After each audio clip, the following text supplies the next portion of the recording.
Si Scarlett Elvamdemian ay engaged na kay Prince Kyle bago pa man sila ipanganak dahil sa isang kasunduan sa pagitan ng kanilang mga pamilya. Gayunpaman ang kasunduan na iyon ay biglang napunit sa gitna ng isang magarbong bola nang itinigil ni Kyle ang pakikipag-ugnayan dahil sawa na siya kay Scarlett at ngayon ay gusto niyang makasama ang kanyang side chick na si Terraneza habang si Scarlett naman ay kilabot sa pagtataksil na ito. Nagpalakpakan ng mga bisita sa party para kina Kyle at Terraneza habang ipinapahayag nito na malapit na siyang pakasalan. Hindi niya maintindihan kung paano sila makakasakay sa douchebag na ito na kaka-kick off lang sa kanyang nobyo ngunit hindi nagtagal ay nalaman niya ang dahilan sa likod nito.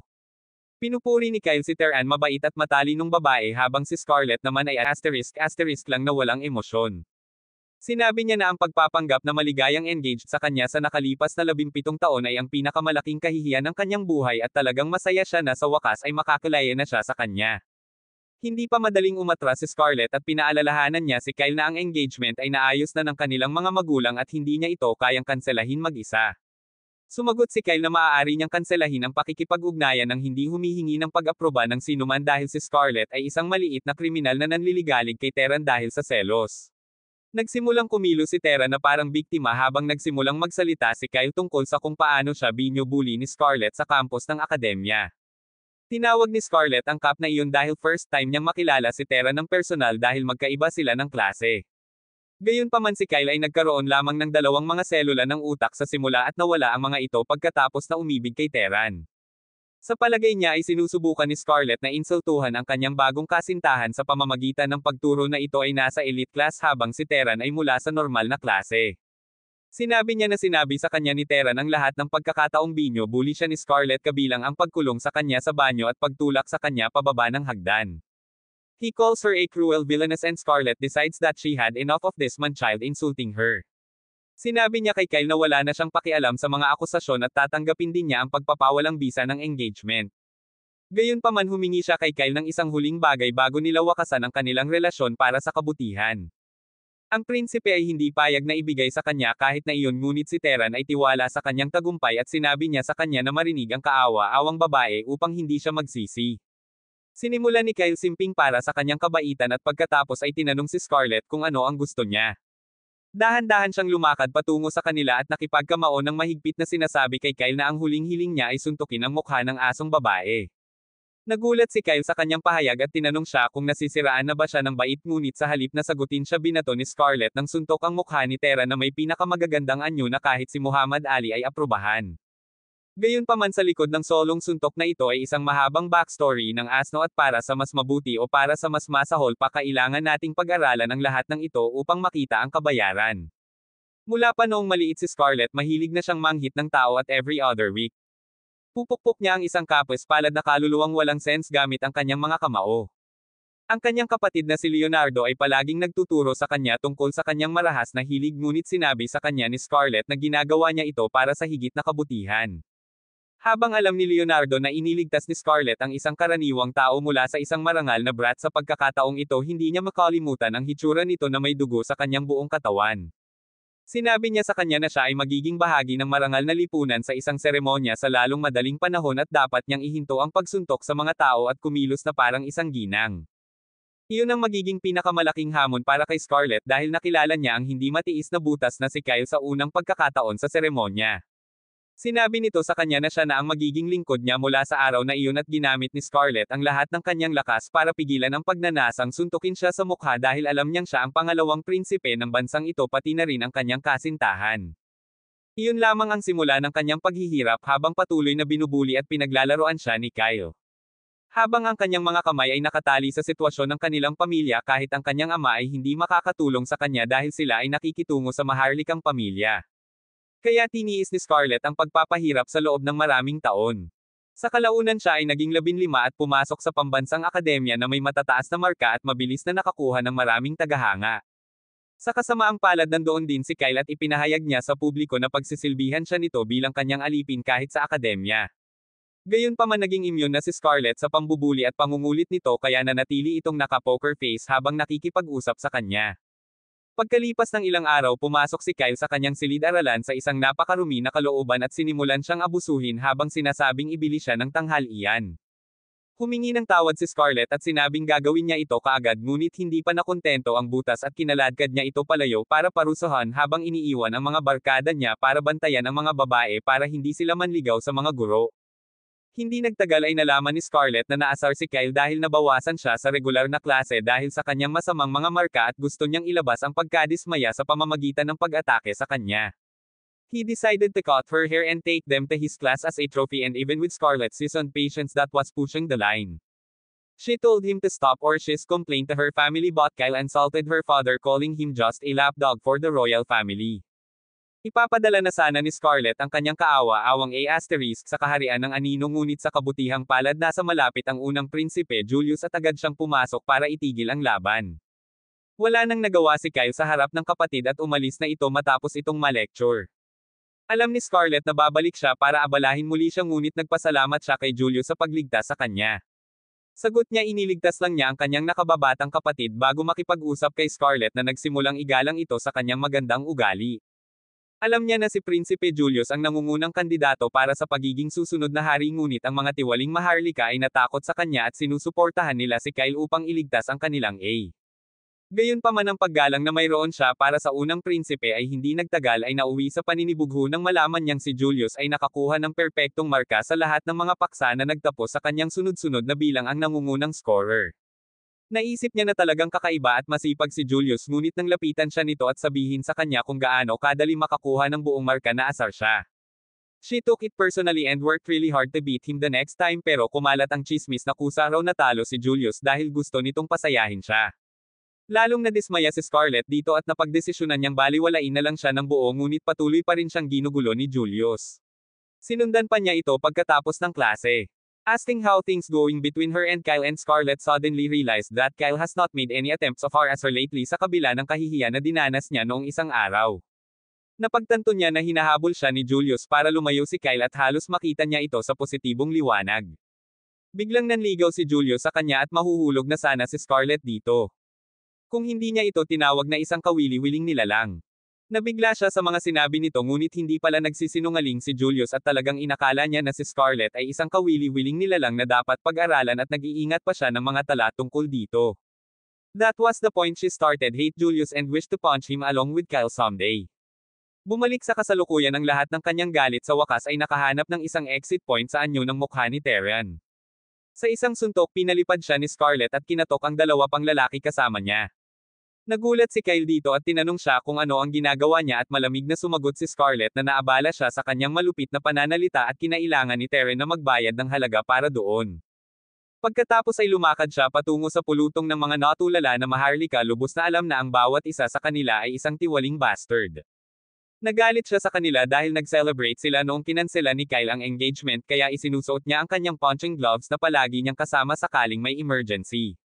Nataranta ang mga Maharlika at tinawag ang mga gwardya ngunit agad silang pinatulog ni Scarlett gamit ang mahika bago isa-isang binatukan ang mga Maharlika.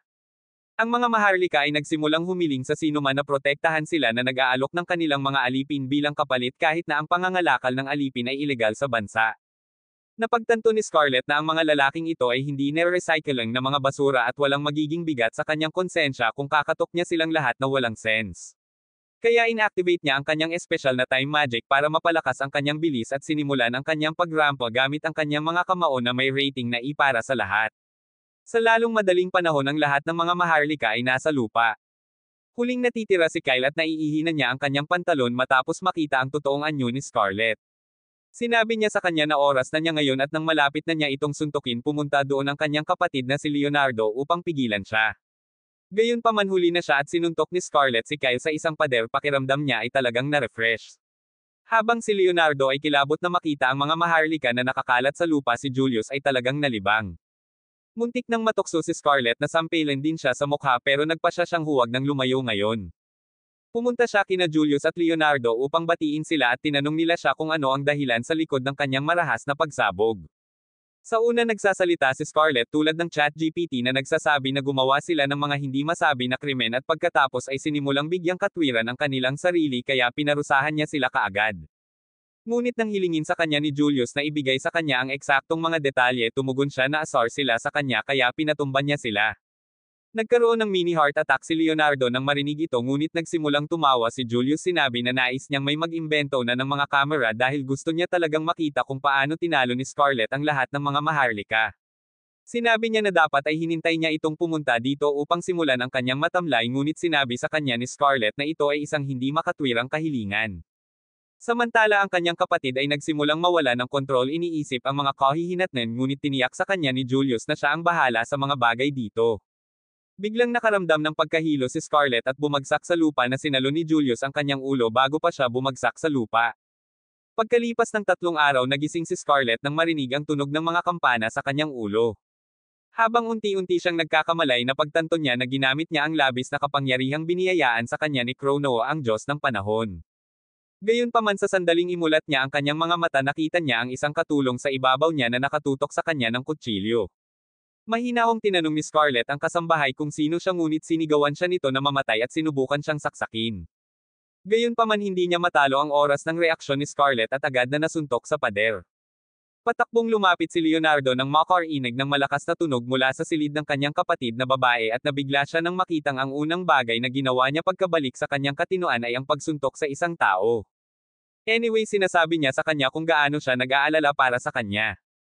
Nang pumasok si Julius sa silid ng mag-refresh si Scarlett ipinaalam sa kanya ni Julius na opisyal na nakansela ang pakikipag-ugnayan nila ni Kyle sa pahintulot ng kanilang mga pamilya. Si Kyle ay pinalayas mula sa mana ng Maharlikang pamilya dahil sa pagtatanggol sa mga Maharlika na sangkot sa pangangalakal ng alipin at lahat ng Maharlika sa party ay naaresto na rin. Natuwa si Scarlett sa narinig at tinanong niya si Julius kung paparusahan din siya.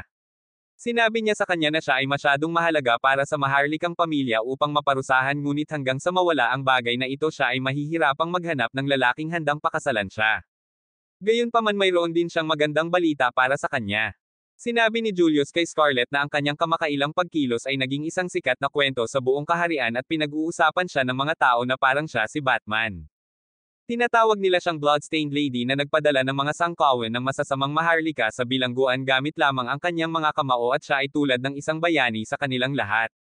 Nalungkot si Leo nang marinig ang isa pang nakakatakot na palayaw para sa kanyang kapatid ngunit sinabi sa kanya ni Julius na may mas mahahalagang bagay na kailangan muna nilang harapin. Sa mga Maharlika na naaresto maraming kilalang pangalan ang may hawak ng mga opisina sa gobyerno ngunit ang pinakamalaking hamon nila ay ang punong ministro na naging pinakamalaking taga-suporta ng paksayon ni Kyle. Sinabi ni Julius na pinaghihinalaan din ng hari ang katiwalian sa pangkat ni Kyle kaya bumuo siya ng isang organisasyon na tinatawag na CIO2 upang imbestigahan ito at si Leo ang kasalukuyang pinuno nito. Pagkatapos ay tinawag niya ang isa sa kanilang mga ahente na siyang unang taong nakalusot sa paksayon ni Kyle at nagdala ng mahalagang impormasyon. Ang ahente pala ay si Sigurd isang allipiers ni Kyle na agad na humingi ng paumanhin kay Scarlett dahil sa naging walang pakundangan sa kanya sa lahat ng oras na ito. Sumagot si Scarlett na karapat-dapat siyang makakuha ng Oscar para sa kanyang mapagkakatiwalaang pagganap at si Sigurd ay nag-aalala habang pinag-uusapan iyon. Binigyan siya ni Julius ng pahintulot na suntukin siya kung gusto niyang itago ang mga bagay at kinuha ni Scarlett ang alok. Gayunpaman bahagya niyang tinapik si Sigurd sa pisngi dahil ilang beses na rin niya itong iniligtas habang nagtatrabaho para kay Kyle.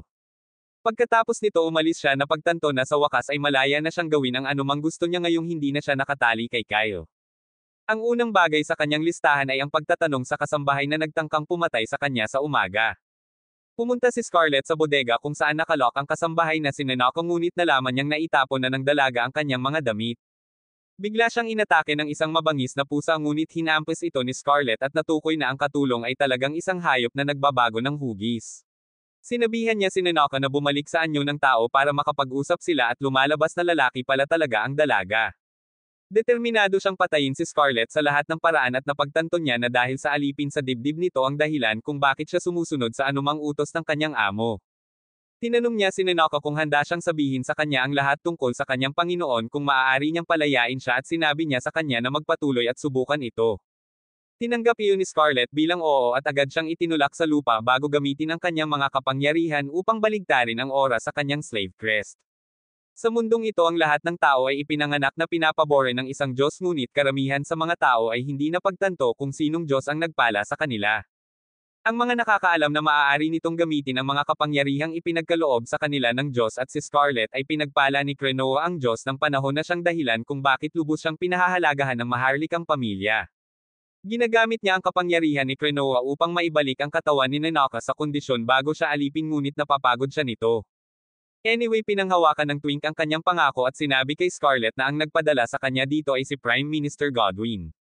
Ang anak ni Godwin ay kabilang sa mga biktima ni Scarlett sa party at inutusan niya si Nanaka na patayin siya ngunit ipinadala siya dito bago pa man iyon upang tiktikan ang kanyang pamilya. Sinabi ni Nanaka kay Scarlett na si Godwin ay isang tusong tao na nagpapadala ng mga especially iya sa lahat ng marangal na pamilya upang malaman ang kanilang mga sikreto at pagkatapos ay blackmail sila sa pagsali sa deal ng alipin upang sila ay mahulog ng mas malalim sa kanyang bitag. Well, sapat na iyon para kay Scarlett at naghahanda siyang bisitahin ang bahay ni Godwin para yakapin ang kanyang A. Sinabihan siya ni Nanaka na huminto dahil laging napapalibutan si Godwin ng mga gwardya ngunit hindi iyon makakapigil kay Scarlett kaya sinabi sa kanya ng tumitawid na katulong na makakahanap siya ng mas magandang pagkakataon na talunin siya kapag dumalo siya sa isang subasta ng alipin sa loob ng isang linggo. Hindi pa niya alam ang lokasyon ng auction ngunit ipinangako niya kay Scarlett na maaari siyang makipag-ugnayan sa mga ngalakal ng alipin dahil handa siyang gawin ang lahat para makaganti sa bastard na umalipin sa kanya at sa marami pang ibang tao sa kanyang species. Natutuwa si Scarlett na tanggapin ang kanyang tulong at isama siya, hindi alam na narinig ni Julius ang kanyang buong plano. Makalipas ang ilang araw, pumunta sina Scarlett at Nanaka sa mga slums para hanapin ang mga ngalakal ng alipin at nagkwento siya tungkol sa isang tipak ng mithril na binili niya mula sa isang bata para sa isang gintong barya. Sinabi sa kanya ni Nanaka na naskam siya ngunit hindi siya pinaniwalaan ni Scarlett. Pagkatapos ay lumingon siya kay Julius na sumama sa kanila nang walang imbitasyon. Sa una sinabi niya na gusto niyang matuto pa tungkol sa kanyang mga tao dahil makakatulong iyon sa kanya na maging isang mas mahusay na hari ngunit nang pinindot siya ni Scarlett ipinagtapat niya na narinig niya ang kanyang pag-uusap at napagtanto na hindi niya palalampasan ang nakakatuwang pagkakataong ito na makita ang ilang mga lalaki na natamba ng walang kabuluhan. Sa sandaling iyon isang grupo ng mga thugs ang dumating doon at Scarlett ay nasa sabik na siya ay may isang tao upang matalo. Gayunpaman sinabihan siya ni Nanaka na panatilihin ang kanyang mga tendensya sa pakikipaglaban sa kanyang pantalon dahil maaari siyang magsalita ng paraan para makaalis dito. Nilapitan niya ang mga tulisan at nag-alok na bayaran ang mga ito kung dadalhin nila sila sa negosyanteng nagngangalang Junk ngunit tumanggi silang makipagnegosyo sa mga mahihinang taong katulad nila. Pinag-uusapan nila kung paano sinabi sa kanila ng isang bata na ang isang hanggal na mayamang babae ay bumili ng isang bato mula sa kanya para sa isang gintong barya at nagpasya silang samantalahin iyon. Binugbog din nila ang bata at kinuha ang kanyang gintong barya sa daan upang ipakita ang malakas na biktima sa mahihina at ang marinig iyon ay ikinagalit ni Scarlett. Siya ay nagpasya na ang mga taong ito ay karapat-dapat sa isang bogbog at pinahuhusay ang kanyang lakas bago gamitin ang kanyang kapangyarihan upang pabilisin ang kanyang bilis. Mabilis niyang pinatay ang tatlo sa mga thug at pagkatapos ay sinasaka ni Aura ang natitirang dalawa na napagtanto na nakikipag-ugnayan sila sa kasumpa-sumpa na marahas na babaeng maharlika. Anyway, pinatumba ni Scarlett ang eye patch guy at saka lumingon sa huling natitirang bandido na nagsabi na ang malakas na biktima ay ang mahina. Sinabi niya na sa pamamagitan ng kanyang low-ika malaya siyang gawin ang anumang bagay sa kanya at humingi siya ng awa na nangangakong ibabalik ang pera sa bata. Sinabi sa kanya ni Scarlett na magagawa niya ito pagkatapos mabugbog ngunit agad na ginamit ng thug ang lokasyon ng mga ngalakal ng alipin bilang bargaining chip. Gayunpaman may kalokohang ibinunyag niya kaagad ang lokasyon at pinasalamatan siya ni Scarlett bago siya pinaalis. Bumalik siya kay Julius na pumapalakpak para sa kanya at nagtanong kung ano ang ginagawa niya habang nakikipaglaban siya. Tinanong niya ito kung dapat ba siyang pumagitna at agad na tumanggi si Scarlett. Pagkatapos noon nagpa siya si Julius na makipag-usap sa negosyanteng alipin ng mag-isa sa takot na baka makilala niya si Nanaka o baka bugbugin siya ni Scarlett ng walang kabuluhan bago kumuha ng anumang impormasyon mula sa kanya. Nagawa niya ito sa loob ng ilang minuto sa pamamagitan ng pagbluff at pagbabante sa kanya at nahanap niya ang lokasyon ng susunod na subasta ng alipin. Sa pagbabalik tinawag ni Scarlett si Julius na isang potensyal na manluloko at tumugon siya na mas mabuti pa rin ito kaysa sa pagiging isang marahas na baliw. Nagtataka si Nanaka kung ito ba ang genre ng enemies to lovers na marami na niyang narinig tungkol sa ngunit pagkatapos ay biglang sina Scarlett at Julius ay napunta sa parehong pahina habang nagtatanong sila sa kanya tungkol sa mga ideya upang makalusot sa auction. Di nagtagal binisita ni Scarlett ang isang maharlika na nagngangalang Zatharen na talagang ang mga ngalakal ng alipin na ang contact ay ibinigay sa kanila ni Junk. Tuwang-tuwa si Zatharen na makakita ng bagong customer sa kanyang harapan ngunit sinabi pa rin niya kay Scarlett na hindi tulad ng babae na pumunta at makipag-usap sa isang mababang buhay na tulad ni Junk para lamang maabot siya kapag maaari niyang tanungin ang sinumang maharlika na kilala niya para sa kanyang address. Sabi naman ni Scarlett baliwala lang ngayon at saka tatanungin si Zatharen tungkol sa relasyon nila ni Junk. Sinabi ni Zatharen na wala silang anumang relasyon sa negosyo at kinuha lang niya ang Junk upang dalhin sa kanya ang anumang potensyal na mahalagang alipin na napupunta sa mga slum. Tinanong siya ni Scarlett kung ano ang ibig niyang sabihin doon at sumagot siya na ang mga dwarf duwende, beastmen at iba pang mga species ay nabibilang sa mahalagang kategorya. At pagkatapos ay itinuro niya si Nanaka na nagsasabi na ang beastman ay isa ring talagang mahalagang specimen. Habang nababalisa si Nanaka sa pagdinig nito, tinanong ni Scarlett si Zatharen kung paano niya nalaman na ang kanyang lingkod ay isang beastman at sumagot siya na mayroon siyang sapat na karanasan sa linyang ito ng trabaho. He starts laughing with that and Scarlett is almost tempted to beat the crap out of him right there. Ngunit pinigilan siya ni Nanaka, sinabi na kailangan nilang manatili sa plano. Anyway, kapag tumigil sa pagtawa ang may sakit na bastard, tinanong niya si Scarlett kung anong klaseng alipin ang gusto niya. Sinabi niya sa kanya na narinig niya ang tungkol sa isang subasta ng alipin na gaganapin sa kabisera sa lalong madaling panahon at gusto niyang dumalo doon. Nagseryoso si Zatharen sa narinig at sinabing para makasali sa auction kailangan niyang ma-verify. Para dyan kailangan niyang ihayag ang kanyang katayuan sa ibang tao sa auction circle at bumili o magbenta ng hindi bababa sa 6 na alipin. Nag-aalok sa kanya si Scarlett ng anumang halaga ng pera na gusto niya, ngunit sinagot ni Zatharen na hindi ito tungkol sa pera.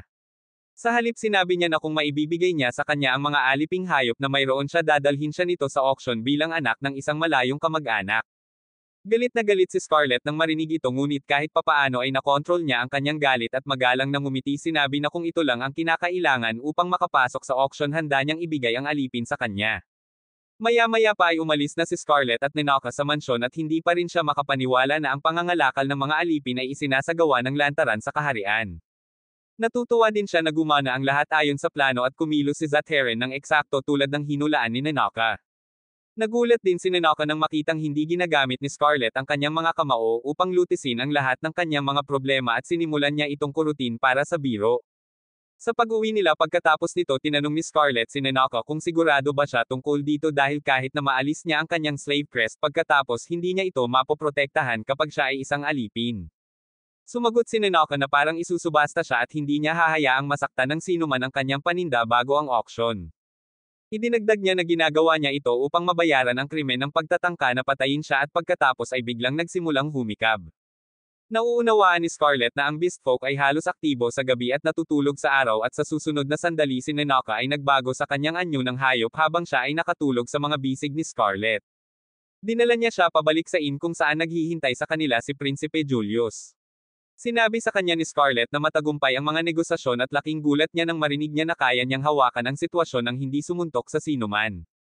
Naiinis na si Scarlett sa komentong ito at pagkatapos ay sinabi ni Julius na dapat ay kasama niya ito upang makita ang pambihirang pagkakataong ito kung saan nalutas niya ang mga bagay ng walang karahasan, ngunit ang prinsipe ng bansa ay hindi maaaring lumabas upang bumili ng mga alipin.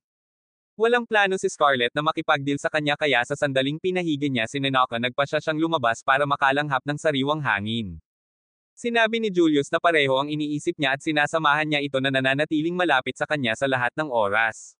Naiirite si Scarlett dito, ngunit patuloy siyang sinusundan ni Julius na sinasabing may negosyo siya sa kalyeng ito. Noon lang tumawag ang isang apple pie merchant na nagsasabing may offer siya para sa mga cute na babae. Sinabi niya kung bibili siya ng isang apple pie, bibigyan niya siya ng isang libreng mansanas at nagpasya si Julius na samantalahin ang alok at bumili ng 2. Susunod, sinubukan ng isang mangangalakal ng alahas na magbenta sa kanya ng ilang murang alahas at binili din iyon ni Julius, ngunit hindi bago tumawad. Bumili rin siya sa isang makulimlim na manghuhula at tinanong ni Scarlett kung ano nga ba ang negosyo niya sa kalyeng ito. Sumagot si Julius na gawa-gawa lang niya iyon at tinawag niyang cute si Scarlett dahil sa paniniwala niya sa isang halatang kasinungalingan. She is really pissed at him at sinuntok ang malapit na pader dahil hindi niya kayang masuntok ang prinsipe sa mukha. Tumawa lang si Julius doon at saka binigyan siya ng apple pie na nagpaparamdam kay Scarlett na parang lumilipad siya sa langit. Pagkatapos ay humingi ng paumanhin si Julius sa panunokso sa kanya, ngunit tumugon siya na hindi niya mapanalunan ang kanyang paghingi ng tawad sa pamamagitan lamang ng isang apple pie. Gayunpaman, ang pagdaragdag ng isa pang apple pie doon ay gumagana at mabilis na pinatawad siya ni Scarlett. Pagkatapos nito, sinabi ni Scarlett na alam ni Julius ang layout ng lungsod at tumugon siya na madalas siyang lumalaktaw sa mga klase upang tuklasin ang lungsod. Tinanong niya kung ano ang pakiramdam niya nang makita ang palengke at sinabi ni Scarlett na kapag pinadalhan siya ni Kyle para bumili ng tinapay para sa kanya wala siyang gaanong oras upang tumingin sa paligid. Gayunpaman ngayon na nakita niya ito ang palengke ay mukhang isang masayang lugar.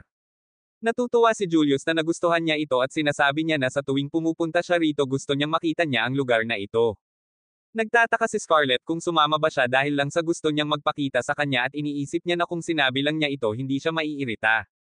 Biglang nagsimulang magmonolog si Julius na sinasabing ayaw niya sa pagiging bored. Mula pa noong bata siya ang mga bagay na nakakaakit sa kanya ay pangit at baluktot na mga bagay. Lagi siyang napapaligiran ng mga hanggal na maharlika na gustong makapasok sa kanyang magagandang libro at kailangan niyang patuloy na kumilos sa harap nila. Gayunpaman pagkatapos ay nakita niya si Scarlett na hindi naman interesado sa kanya. Isa pa nakita niyang binyo-bully siya ng kanyang nakababatang kapatid kaya nagpa siyang kausapin ito. He told her that he can complain to his dad if Kyle was scared her but Scarlett just gave him a creepy smile as she said that he just cracked a nice joke. Iyon ang sandaling nagkaroon siya ng lubos na atensyon at hindi siya tumigil sa paghahanap sa kanya ng interesante. Muli niyang sinabi na nakakainip ang karamihan sa mga bagay sa mundo ngunit ayaw niyang maging bored. Kaya naman sinisikap niyang panatilihin ang mga kawili-wiling bagay sa paligid niya at sa ngayon wala nang mas interesante sa kanya kundi si Scarlett. With that he suddenly leans in for a kiss to her cheeks and Scarlett is dumbfounded. Sinabi ni Julius na hindi ito ang tradisyonal na romantikong pag-ibig ngunit tiwala siya na gusto niya ito at mahal na mahal siya nito. Kinagabihan habang nakaupong mag-isa si Scarlett sa kanyang silid hindi pa rin siya makapaniwala sa nangyari. Humiga siya sa kama iniisip kung ang halik ay isa pa sa mga pakulo ng prinsipe para inisin siya. Kinabukasan muling nakipagkita si Scarlett kay Zathrian at sinabi sa kanya na ibibigay niya si Nanaka sa kanya ngunit dapat niyang tuparin ang kanyang pangako. Pumayag siya pero bago iyon humingi siya kay Scarlett ng patunay na beast folk talaga ang alipin. Tinanong niya siya kung wala itong tiwala sa kanya at sumagot siya na patakaran lang niya na kumpirmahin ang mga kalakal bago tanggapin ang mga ito. Inutusan ni Scarlett si Nanaka na mag-transform at agad siyang naging pusa o aso o kung ano pa man ang nilalang na iyon. Natuwa si Zathrian nang makita iyon at sa sandaling iyon pumasok sa silid ang isang malaking nakakatakot na lalaki na may mga pangil na lumalabas sa ibabang panga. Tinitigan niya si Scarlett at tinanong kung siya ba ang alipin na kinukuha nila ngayon. Sinabi ni Zathrian sa alipin na nagngangalang Donovan na si Scarlett ang kanilang costumer at ang beast folk na kasama niya ay ang alipin. Malinaw na hindi nasisiyahan si Nanaka na makita siya at napagtanto din ni Scarlett na si Donovan ay isang kalahating tao at kalahating mahiwagang hayop na ginagawa siyang isang lycanthropy. Humingi ng paumanhin si Zathrian para sa bastos na pag-uugali ng kanyang alipin at pagkatapos ay sinabihan siyang kunin ang hayop. Nasa sabik si Donovan na makita ito at sinabi na ang mga beastmen ay kilala sa kanilang mabilis na pagbabagong buhay. Nilagyan niya ng metal na kwelyo ang leeg ni Nanaka at sinimulang hilahin siya palayo ngunit tumanggi si Nanaka na ikinagalit niya. Iniswing niya ang kanyang barbed na letigo sa hangin upang tamaan siya ngunit biglang hinawakan ni Scarlett ang letigo gamit ang kanyang mga kamay. Sinabi niya kay Zathrian na ang kanyang alipin ay medyo maayos at kung wala siyang lakas ng loob na parusuhan siya magagawa niya ito para sa kanya. Sinisiraan lang siya ni Donovan at kahit si Zathrian ay minamaliit si Scarlett na sinasabi sa kanya na huwag ay provoke ang kanyang alipin dahil isa itong dating isang rank adventurer. Sinabi niya na kailangan niyang maging kasing lakas ng isang kapitan ng kabalyero upang ibagsak siya at tinanong siya ni Scarlett kung bakit ito mahalaga at nalilito at sinabi sa kanya na nag-aalala lang siya sa kanya. Ngunit pagkatapos ay ipinahayag ni Donovan na huli na ang lahat. Hindi niya hahayaang lumakad ang isang babae sa kanyang pagmamataas at nagpasya siyang turuan siya ng leksyon. Sinimulan niyang hilahin ang letigo mula sa kanya ngunit hindi niya ito maalis sa mahigpit na pagkakahawak ni Scarlett. Lalo pa siyang nagsisikap at sinabihan siya ni Zathrian na itigil na ang pagbibiro dahil walang paraan na manalo ang isang babae laban sa isang lalaki sa mas mataas na kategorya ng timbang. Sumagot si Donovan na seryoso niyang sinusubukan ang kanyang makakaya at pagkatapos ay tinanong ni Scarlett si Zathrian kung si Donovan ay ilalagay din para sa auction. Sumagot siya na pananatilihin niya si Donovan bilang kanyang personal na bodyguard at tagapagsanay para sa iba pang mga alipin at iyon ay magandang balita para kay Scarlett dahil hindi niya kailangang mag-alala ng labis tungkol sa pagkawala nito ng halaga pagkatapos na magkaroon ng kaunting pinsala. At pagkatapos ay biglang itinapon ni Scarlett si Donovan sa hangin bago siya sinuntok sa stratosphere. Napanganga ang mga flabbers ni Zathrian nang makita ito ngunit walang pakialam si Scarlett sa kanya. Bumaling siya kay Nanaka at tinanggal ang kwelyo nito para makitang dumudugo ito. Ginagamit niya ang kanyang healing magic upang gamutin ang kanyang mga sugat at niyakap siya na sinasabi sa kanya na babalik siya sa lalong madaling panahon at pansamantala dapat niyang tiisin ang mga problemang kinakaharap niya rito. Lumingon si Scarlett sa Maharlika tungkol sa sirang bintana at sinabi niya sa kanya na hindi niya kailangang magbayad para sa pagpapaayos. Pinasalamatan pa niya ito sa pagdidisiplina kay Donovan dahil palagi niyang hindi ginagawa iyon sa kanyang sarili. Sa sandaling bumalik si Scarlett sa kanyang nakita niya ang isang pamilyar na karwahe na nakaparada sa labas ng pinto. Lumalabas dito ang kapatid niya at galit na galit ito sa kanya.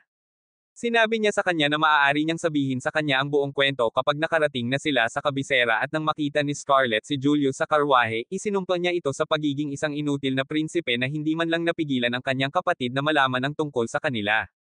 Sa sandaling makarating sila sa kabisera nagsimulang uminom si Leo ng matapang na alak sa mesa ng tsa at tinanong ang parehong Julius Scarlett kung mayroon silang anumang sentido komon. Tinanong niya kung paano nila itataya ang kanilang buhay ng ganoon casual ngunit sumagot si Julius na natagpuan nila ang lokasyon ng subasta ng alipin kaya ayos lang. Huminahon si Leo bago sabihin na nag-research din siya at nalaman niyang si Prime Minister Godwin ang mismong nag-oorganisa ng auction. Sinabi sa kanya ni Scarlett na ang auction ay sa loob ng 2 araw at si Leo ay nataranta habang siya ay nagsimulang magplano ng mga bagay para sa malaking misyon. Pansamantala sinimulan ni Scarlett na titigan si Julius nang ngumiti at nagtanong kung gusto niya ng apple pie tulad noong nakaraang araw. Naiinis siya sa kanya nang walang dahilan ngunit pagkatapos ay pinutol sila ni Leo sinabing nakaisip siya ng isang plano. Una gusto niyang bumalik si Scarlett sa bahay ngunit tumanggi ito sinabi na ito ang tanging bagay na hindi niya magagawa. Iniisip ni Leo na ang tanging dahilan na nag-uudyok sa kanya ay ang pagsuntok kay Godwin sa mukha ngunit tumugon siya na higit pa iyon. Sinabi niya na mula pa noong siya ay maliit nakita niya na ang mabubuting tao ay nagdurusa habang ang masasamang Maharlika ay patuloy na umuunlad. Naniniwala siya na ang mga sakam na masasamang bastard ay hindi maaaring parusahan gamit ang normal na paraan at kailangan niyang gumawa ng isang bagay tungkol sa kanila sa kanyang paraan. Bigla siyang bumangon na sinasabi na ang mga makasarili at sakam na Maharlika ang pinakakasya siyang pantirya upang masuntok. Sina Leo at Julius ay may mga karaniwang reaksyon sa kanyang marahas na ugali at sinabi ni Scarlett na ang mga normal na tao ay hindi man lamang matatalo ang mga Maharlika ngunit dahil siya ay anak ng isang mataas na ranggo na duke magiging maayos siya. Sumangayon si Julius sa kanya labis na ikinadismaya ni Leo na natatakot na ang pagiging marahas ni Scarlett ay masira ang reputasyon ng kanilang pamilya. Gayunpaman ang mas malaking problema ay ang mga tao mula sa Vanquish Empire ay maaaring naroon sa auction. Parehong naten sina Scarlett at Julius sa pagdinig tungkol doon dahil ang Vanquish Empire ay nakipag-away sa kanilang Palestine Kingdom sa nakalipas na 300 taon. Kilala sila bilang mga malupit na tao na gumagalang sa kapangyarihan bilang ang tanging hierarchy at pinamumunuan sila ng malalakas na Dragon Riders. Kahit na nagsimula ang usapang pangkapayapaan sa pagitan ng dalawang bansa kamakailan kinumpirma ni Leo ang balita na ang Vanquish Air Force ay nakipag-ugnayan kay Godwin kamakailan. Nagkataon kasabay nito nakikipagpulong si Godwin sa ilang opisyal mula sa Vanquish Aerial Army. Siya ay galit na galit kay Scarlett dahil sa pagbagsak ng partido ni Kyle at pagkadiskaril sa kanilang mga plano at hiniling sa mga sundalo na paalisan siya. Malugod na tinanggap ng pulang sundalo ang misyon at lumipad palayo sa kanyang dragon. Pero hindi natutuwa si Godwin sa kanyang maangas na ugali. Noon lang sinabi sa kanya ng isang batang babae na kalimutan ang tungkol sa mga Dragon Riders at tingnan kung ano ang nakuha niya. Tinutukan niya ng baril si Godwin. Ngunit dahil hindi pa naimbento ang mga baril sa mundong ito hindi pa niya alam kung ano iyon. Sinabi sa kanya ng batang babae na ito ay regalo mula kay Goddess Palmia at inilabas ni Godwin ang kanyang pendant sinabi na mayroon na siyang regalo mula sa kanya. Hindi niya akalain na may magagawa ang cylinder na mukhang nakakatawa. Ngunit habang pinaputok ng babae ang isang flower vase na may pistol nagulat siya. Ang babae ay lumabas na walang iba kundi si Terren ang side chick ni Kyle at sinabihan niya si Godwin na gamitin ang sandata na ito na maaaring pumatay kahit na ang pinaka-nakakatakot na mga kaaway upang manalo sa kanyang paparating na mga laban. Hindi nagtagal dumating ang araw ng auction at kinakabahang tinanggap ni Zap si Scarlett sa auction house. Binigyan niya siya ng maskara na malamang na walang gagawin para itago ang kanyang mukha at pinasalamatan siya ni Scarlett na hilingin sa kanya ang magandang kapalaran para sa auction ngayon. Gayunpaman napangiti siya sa sarili alam na ito na ang huling auction para sa kanya at sa lahat ng douchebag nobles na kasali. Pagkatapos ay inakay ni Zap si Scarlett sa bulwagan at patuloy niyang iniisip ang kanyang diskarte. Matapos nilang makuha ang lokasyon ng auction agad na pinalabas ni Julius ang mga ahente mula sa kanyang organisasyon upang makalusot sa lugar bilang mga katulong. Gayunpaman alam niyang lahat sila ay walang arma sa loob ng auction hall at kahit gumamit sila ng mahika hindi nila madakip si Godwin. Kaya naman sinabihan niya si Scarlett na maging main combat unit nila dahil hindi tulad ng mga natatalo kamao lang ang kailangan niya para bugbugin ang lahat. Si Scarlett ay may kumpiyansa na pumasok sa auction hall na iyon ang nasa isip at kasabay nito si Leonardo at iba pang mga kabalyero ay naghihintay sa labas na handang hampasin sa tuwing ibibigay sa kanila ni Julius ang utos. Tiwala si Leo sa kanilang mga paghahanda ngunit ipinagdarasal niya na tuparin ni Scarlett ang kanyang pangako na hindi siya gagamit ng karahasan ng hindi kinakailangan. Nagsisimula ng sumakit ang kanyang tiyan dahil alam niyang hindi nito kayang kontrolin ang kanyang mga kamao at umaasa lang siyang magtatagumpay ang kanilang misyon kahit papaano. Sa kabilang banda nakikinig si Scarlett sa pinag-uusapan ng mga maharlika tungkol sa uri ng mga alipin na gusto nila mula sa auction. Lahat sila ay may iba't ibang panlasa ngunit sumasang-ayon sila na ang pangunahing atraksyon para sa auction ngayong gabi ay ang shape-shifting beast folk. Maya-maya namatay ang ilaw at aksidenteng nabangga ni Scarlett ang isang lalaki. Humingi siya ng tawad at umalis at pakiramdam niya ay narinig na niya ang boses nito noon pa. Gayunpaman wala siyang gaanong oras para pag-isipan ang tungkol dito habang ang announcer ay papasok na sa entablado at opisyal na sinisimulan ang auction. Una niyang dinala ang isang babaeng ibon na may isang pakpak sa entablado at agad na nagsimulang magbid ang mga maharlika. Pinagmamasdan sila ni Scarlett mula sa balkonahe halos hindi napigilan ang kanyang galit nang biglang dumating doon si Julius. Tinanong niya siya kung ano ang ginagawa niya dito kapag siya ay dapat na mamuno sa misyon at tumugon siya na pumunta siya dito upang suriin siya. Nagsimulang maglakad palayo si Scarlett ngunit sinundan siya ni Julius tinanong siya kung nahanap na niya si Godwin. Sumagot siya na hindi niya nakita ngunit mayroon siyang ideya kung nasaan siya. Hinikayat siya ni Julius na kumilos ng mabilis dahil ang mga Royal Knight ay nakatalaga sa labas ng tarangkahan at maaaring maaga nila ang kanyang target kung hindi siya magmadali. Kaagad siyang inalok ni Scarlett ng isang trade na hinihiling sa kanya na ipagpaliban ang pagtawag sa mga Royal Knight dahil ibibigay niya sa kanya ang palabas ng panghabang buhay sa pamamagitan ng paghampas kay Godwin sa kanyang harapan. Agad na binente si Julius nang marinig ang kanyang alok dahil kaya siya sumali sa mga undercover na tropa. Gayunpaman hindi sapat para sa kanya ang pagtangkilik lamang ng Prime Minister at tinanong niya si Scarlett kung ano ang ibibigay nito sa kanya bilang kapalit sa pagkaantala ng utos sa mga kabalyero. Pinag-iisipan niya ito saglit at pagkatapos ay nangakong isusumpa niya ang kanyang katapatan sa korona at sa kaharian sa buong buhay niya. Agad na tinanggihan ni Julius ang pitch na iyon sinabi kay Scarlett na hindi niya hinihiling na gawin niya ang anumang bagay para sa korona. Marahan niyang hinawakan ang mukha nito na hinihiling sa halip na sumumpa ng katapatan sa kanya. Sumagot si Scarlett na ito ay magiging pareho sa huli dahil siya ang susunod na emperador ngunit sinabi sa kanya ni Julius na siya ay naiinip. Nag-aalangan siya ngunit nilinaw ng prinsipe na hindi niya makukuha ang gusto niya kung hindi niya ipapangako ang kanyang katapatan sa kanya ngayon. Si Scarlett ay sumuko at nagsusumamo sa kanyang katapatan sa kanya at talagang masaya si Julius sa narinig. Tinanong niya ito tungkol sa lokasyon ni Godwin pagkatapos ng pagharap sa lahat ng bagay na ito at naniniwala si Scarlett na pinangangasiwaan niya ang lahat mula sa pinakamataas na balkonahe. Sinabi sa kanya ni Julius na dapat silang magmadali sa kanyang lokasyon sa kasong iyon at sumagot si Scarlett na siya ay mas naiinip kaysa sa kanya na talunin ang isang asterisk mula sa tiwaling punong ministro. Kasabay nito sa kulungan kinuha ng mga gwardya ang isang babaeng duwende habang ang kanyang anak na babae ay naiwan. Nagpupumilit siyang sundan ang kanyang ina ngunit pinigilan siya ni Nanaka na sinasabi sa kanya na ito ay walang kabuluhan. Ang batang babae ay nagsimulang umiyak habang ang ibang mga alipin ay nananalangin sa mga Diyos at mga santo na iligtas sila ngunit nangako si Nanaka na silang lahat ay magiging ligtas. Sa kabilang banda pinatulog ni Scarlett ang mga gwardya at pinuri ni Julius ang kanyang magic control. Nagsimula siyang magtampo dito na nagpapaalala sa kanya na natalo niya siya sa mga magic practical sa akademya at si Julius ay tuwang-tuwa nang makita ang kanyang selos.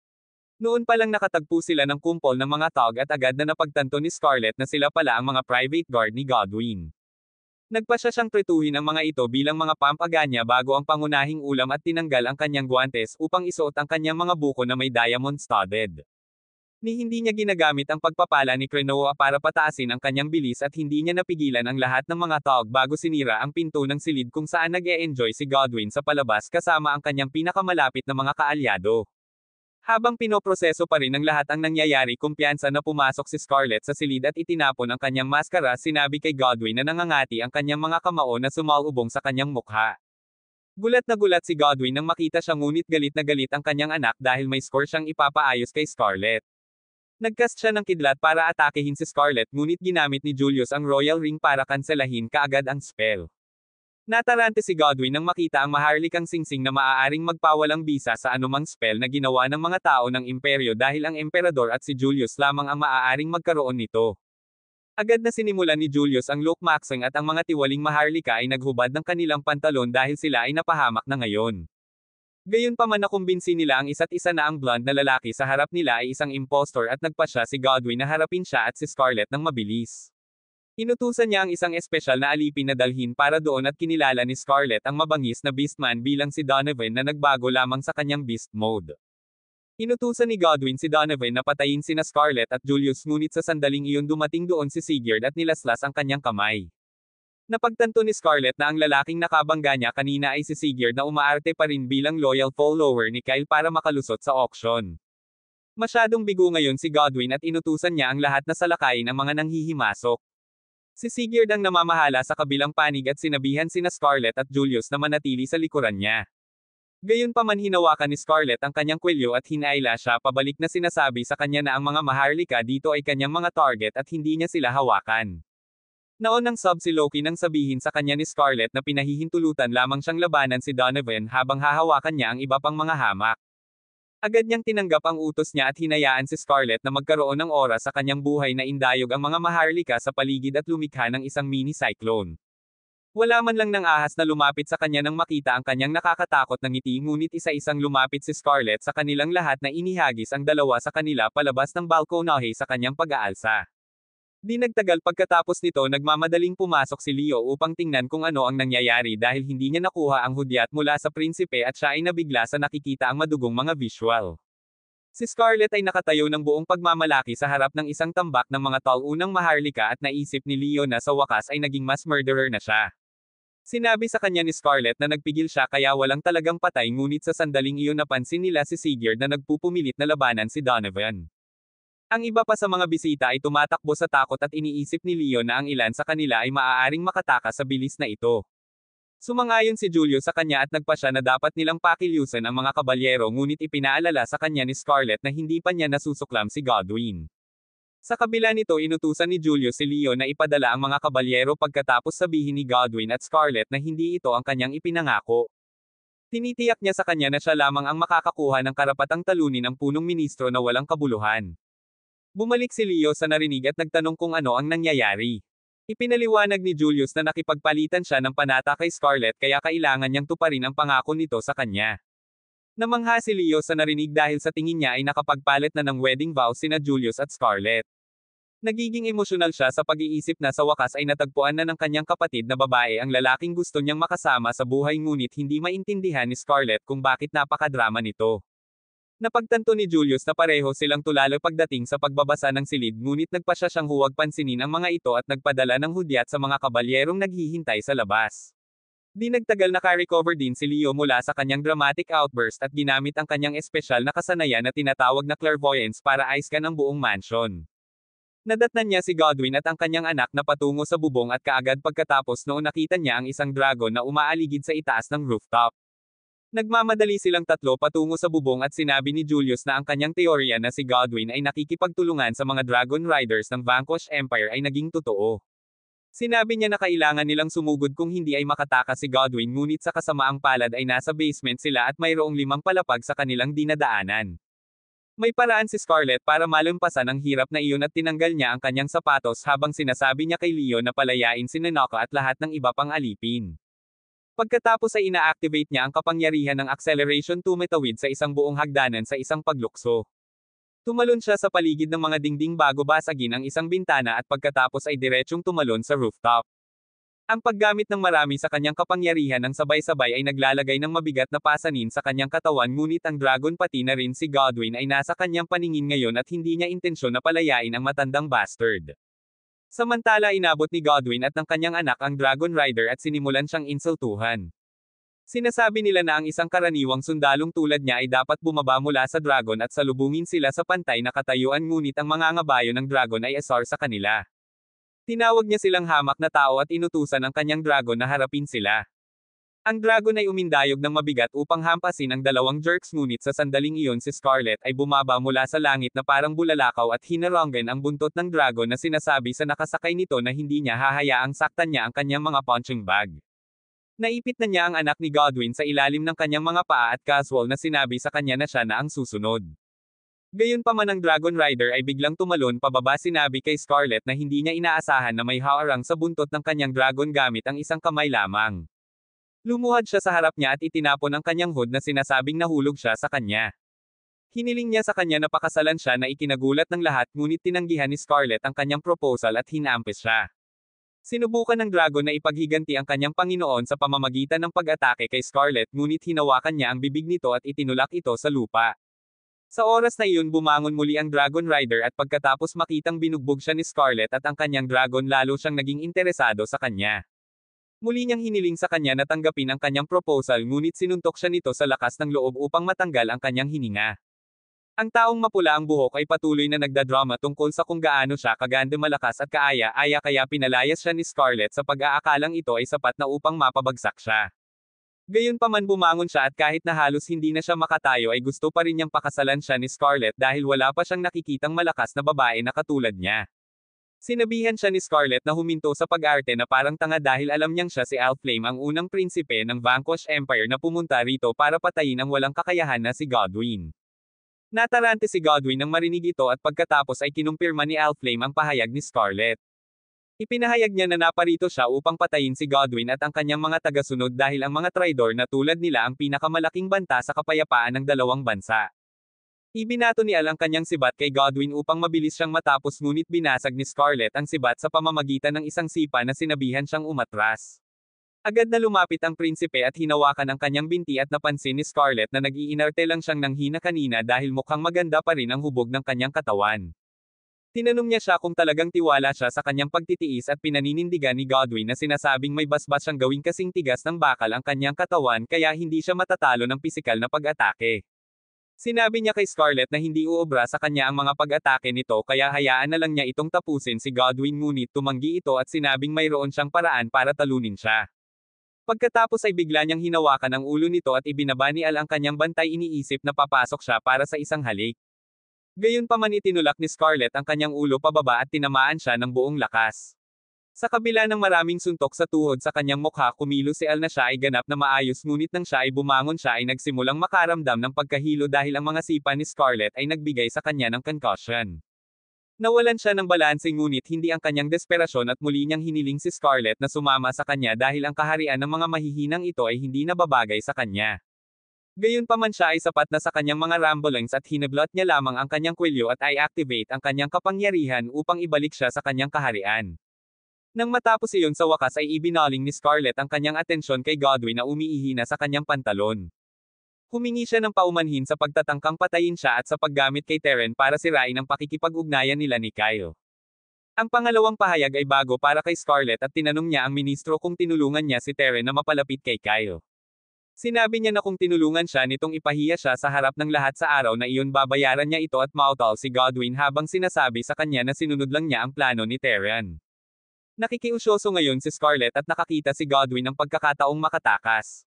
Nangako siya ng impormasyon kung hahayaan siya nito at magsisimulang sabihin sa kanya na si Teren ay hindi isang normal na babae at siya ay tinawag mula sa ibang mundo ng Diyosa mismo.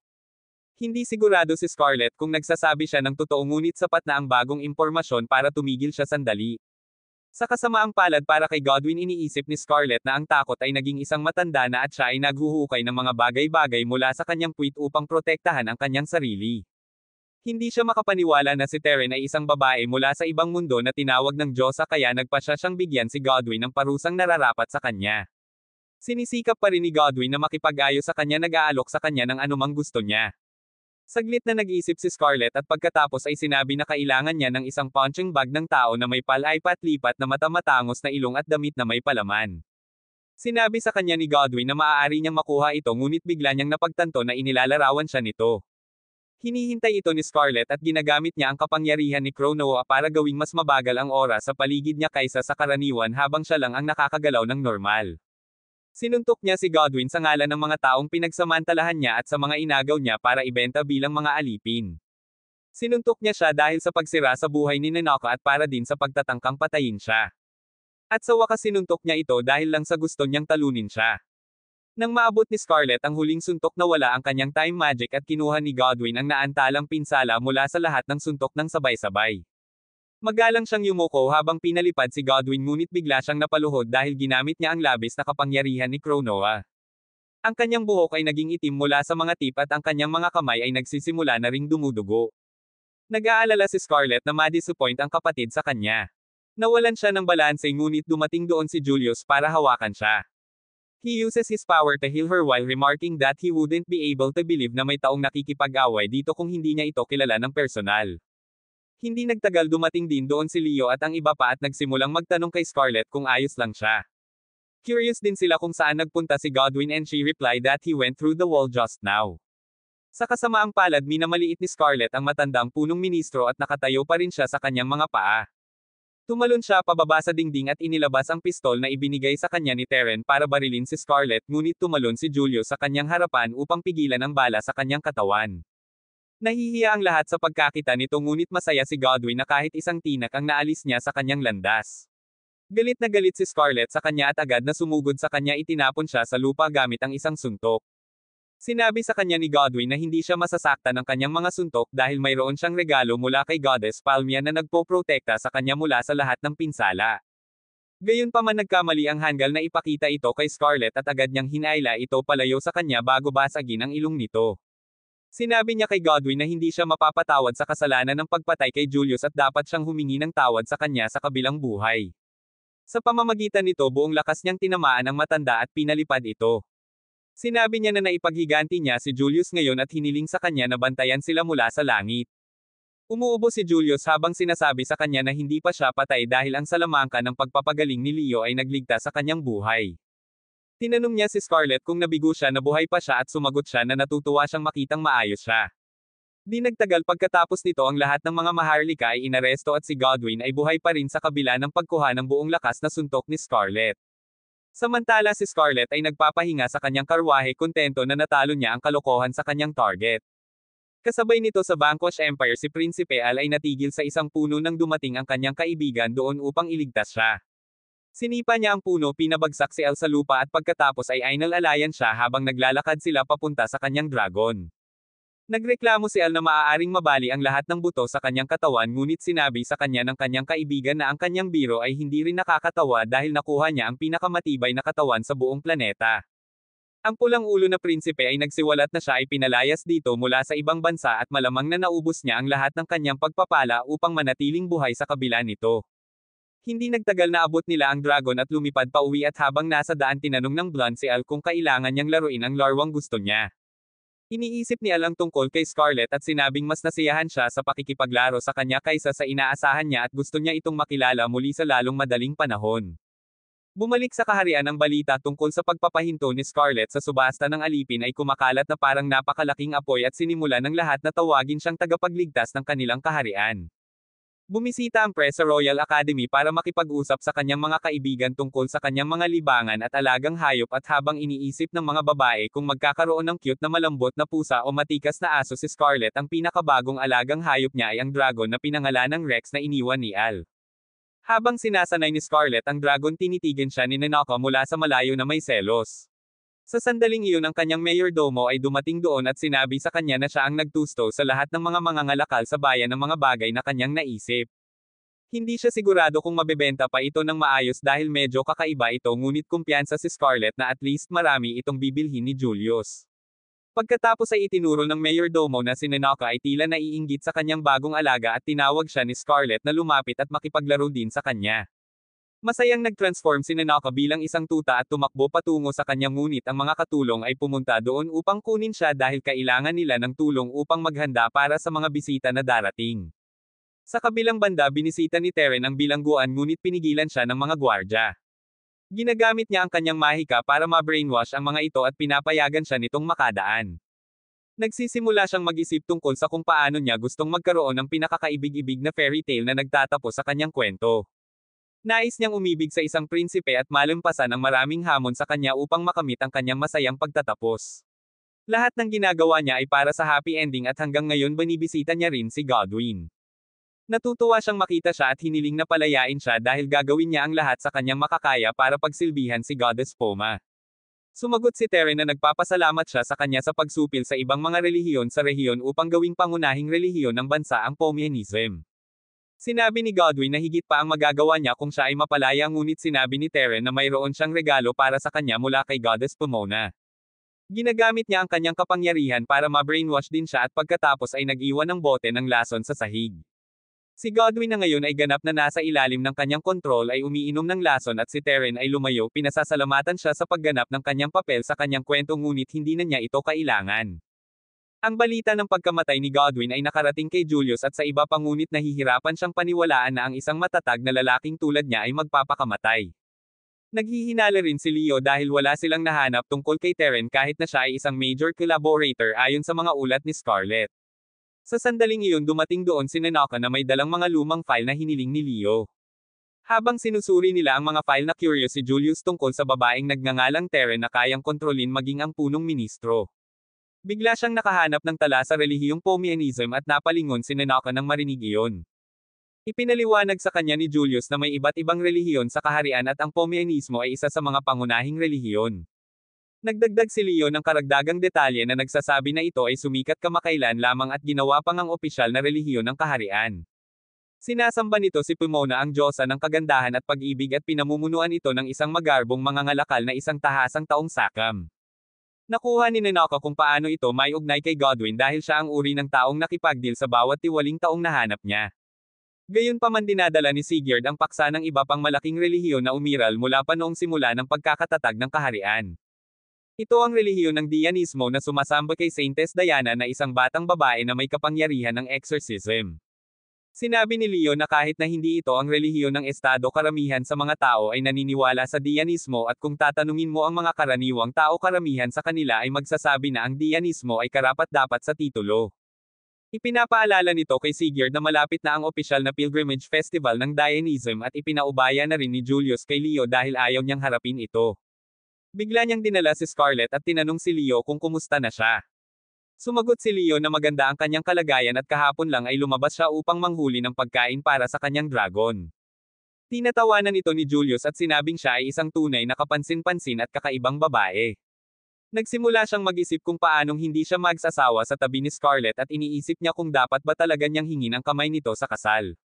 Si Leo ay kumikinang sa tuwa habang sinasabi niya kay Julius na itigil na ang pagbibiro dahil nakipagpalitan na siya ng mga panata sa kanya. Natigilan sina Nanaka at Sigurd nang marinig ito at sinabi sa kanila ni Leo na ipinangako nina Julius at Scarlett ang kanilang buhay sa isa't isa, ngunit ito ay isang sikreto sa ngayon. Siya ay patuloy na nalulugod tungkol sa kung gaano kaswerte ang kanyang kapatid na babae at umaasa si Julius na matanton niya ang katotohanan balang araw sa kanyang sarili. Samantala nagpasya siyang bisitahin ang kanyang minamahal. Makalipas ang ilang araw, ganap na napaamo ni Scarlett ang dragon at saktong sumakay siya sa likod nito. Ang kanyang mga kaibigan mula sa akademya ay bumibisita sa kanyang bahay at nang nasa gate na sila, nakita nila ang dragon na lumilipad patungo sa kanila. Hindi nila nakitang nakasakay dito si Scarlett at hindi na nila hinintay na magpaliwanag ang mayordoma na hindi banta ang dragon. Agad nila itong inatake at kahit papaano ay nananatiling hindi nasaktan si Scarlett kahit nataman. Nang maglaon habang umiinom sila ng tsaa, nalaman niya na inakala ng kanyang mga kaibigan na kaaway ang dragon. Ipinagmamalaki nilang sinabi sa kanya na halatang naisip nila iyon dahil nakasakay sa mga dragon ang mga sundalo ng kaharian ng kaaway at gusto nilang ibagsak ang isa tulad ng nakita nila. Low-key pleased si Scarlett na pareho pa rin sila ng dati dahil matagal na niyang hindi nagkikita. Nagsimulang mag-away ang mga babae kung paano sila naging amo sa dorm ng babae nang wala si Scarlett. Pagkatapos noon, sinabihan na nila si Scarlett na magpakahilti kaagad at bumalik sa academy dahil malapit na ang graduation at ayaw nilang makagraduate nang wala siya. Ang sabi ng babaeng kulay lila ay gusto niyang makapagtapos ng mabilis at makasal sa isang mabuting lalaki. Nabalitaan ni Scarlett na marami ng manliligaw ang dalaga, ngunit ang sagot niya ay wala ni isa sa kanila ang seryoso. Gusto niya ng lalaking handang isugal ang kanyang buhay para sa kanya, at kahit na masaya si Scarlett na marinig ang tungkol sa kanyang mga pangarap, ipinaalala nito sa kanya kung paano itinaya ni Julius ang kanyang buhay para iligtas siya. Hindi siya sigurado kung ano ang nararamdaman niya tungkol doon, ngunit pagkatapos ay tinanong siya ng kanyang mga kaibigan kung may plano ba siyang magpakasal. Walang sagot si Scarlett para sa tanong na iyon ngunit nailigtas siya sa pagsagot nito nang pumasok si Nanaka sa kanyang silid. Sinabi niya sa kanya na siya ay abala ngayon at makikipaglaro sa kanya mamaya ngunit sinabi sa kanya ni Nanaka na wala siya rito upang maglaro. Nandito siya may kasamang bisita at ang bisita pala ay walang iba kundi si Julius. Gulat na gulat ang mga babae nang makita siya rito at habang binabati niya sila tumayo sila at kinakabahang bumati sa kanya. Tinanong ni Julius kung iniistorbo ba niya sila at habang sinasabi ni Scarlett na iniistorbo niya ang oras ng pagtimpla niya sa kanyang mga kaibigan ngunit mas masaya ang mga babae na isuko ang oras na iyon ng tsaa para sa piling ng prinsipe.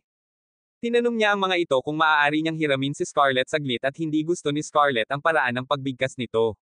Si Julius na hindi nababahala sa kanyang reaksyon ay lumapit sa kanya at hinawakan ang kanyang kamay na nagsasabi sa kanya na gusto niyang pag-usapan ang isang bagay ng pribado. Nagsimulang magdruling ang mga babae nang makita ang eksenang ito at sinabihan nila si Julius na hiramin siya hanggat gusto niya. Pakiramdam ni Scarlett ay pinagtaksilan gaya ng naramdaman ni Caesar nang saksakin siya ni Brutus. Dahil doon pinalabas ni Julius si Scarlett at tinanong kung narinig niya na namatay si Godwin habang nakaaresto.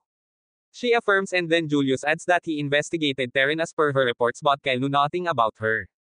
Wala silang anumang mga lead tungkol sa kanya kaya ganap na itinigil ang investigasyon.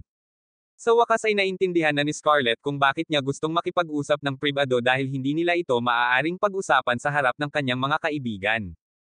Napansin ni Julius ang kanyang reaksyon at tinanong kung may gusto pa siyang pag-usapan. Sumagot si Scarlett na wala siyang gustong pag-usapan at tinanong siya kung may iba pa siyang idadagdag. Sinabi ni Julius na ang kanyang buhok ay hindi pa bumabalik sa normal at pinaninindigan niya sinabi na plano niyang bumisita sa isang mainit na bukal sa lalong madaling panahon upang gumaling sa pag-iisip at pisikal. Sinabi sa kanya ni Julius na ito ay isang magandang ideya dahil siya ay isang kailangan na mapagkukunan sa kanilang kaharian at dapat niyang gawin ang anumang kailangan niya upang manatili sa pinakamahusay na kondisyon. Sinabi niyang ayaw niyang mawala siya sa maliit na bagay at sinagot ni Scarlett na ganoon din ang nararamdaman niya para sa kanya. Nagulat si Julius doon at sinabihan siya ni Scarlett na huwag gagawa ng isang bagay na walang ingat gaya ng pagsasakripisyo ng sarili para sa kanya. Sinabi niya na masaya siya na pinahahalagahan ng maharlikang pamilya ang kanyang pagpapala ngunit kung may mangyari sa magiging hari dahil sa kanya ay hindi niya mapapatawad ang kanyang sarili. Bigla siyang pinigilan ni Julius nagtatanong kung maaari ba siyang pumili ng mga rosas dito at binigyan siya ng pahintulot. Si Julius ay nagsimulang mamitis ng mga rosas habang ipinapaalala niya kay Scarlett ang oras na magkasama silang pumunta sa palengke. Matagal na rin daw ang mga magulang niya na nag-disguise bilang commoner para mag-enjoy sa palengke at nagulat si Scarlett sa narinig dahil mukha silang seryosong tao. Sabi ni Julius seryoso at mahigpit lang sila sa labas pero romantic talaga sila in private. Sinabi niya sa kanya na ang kanyang ama ang hari ay nagbigay sa kanyang ina ng libu-libong mga regalo upang makuha ang kanyang atensyon ngunit siya ay nainas lamang sa mga ito. Gayunpaman binigyan niya ito ng isang regalo na nagpasindak sa kanyang puso at sinabi nitong oo na pakasalan siya. Ang regalo ay isang korona ng mga bulaklak ng rosas na ginawa niya gamit ang kanyang sariling mga kamay at ngayon ay ganoon din ang ginawa ni Julius. Inilagay niya ang korona ng rosas sa ulo ni Scarlett na nagsasabi sa kanya na kailangan niya ito. Sinabi niya sa kanya na kasama niya ang kanyang mundo ay makulay at puno ng mga kamangha-manghang bagay ngunit kung wala siya ay kulay abo at mura. Marahan niyang hinawakan ang mukha nito na nagsasabing ninakaw niya ang puso niya at bumibilis ang tibok ng puso ni Scarlett. Nanghina siya sa kanyang mga tuhod nang makalapit si Julius at hinihiling sa kanya na manatili sa kanya magpakailanman. Si Scarlett ay may hilig na sabihing oo ngunit pagkatapos ay tinawag siya ni Julius na kanyang pinakamamahal na laruan at ang kanyang kalooban ay lumala. Tinanong niya kung talagang inilagay niya ang pag-ibig sa paggawa ng korona ng rosas na ito at pinatunayan niya na sinabi niya na inilagay niya ang kanyang pag-ibig para sa kanyang pinakanakakatuwa na laruan.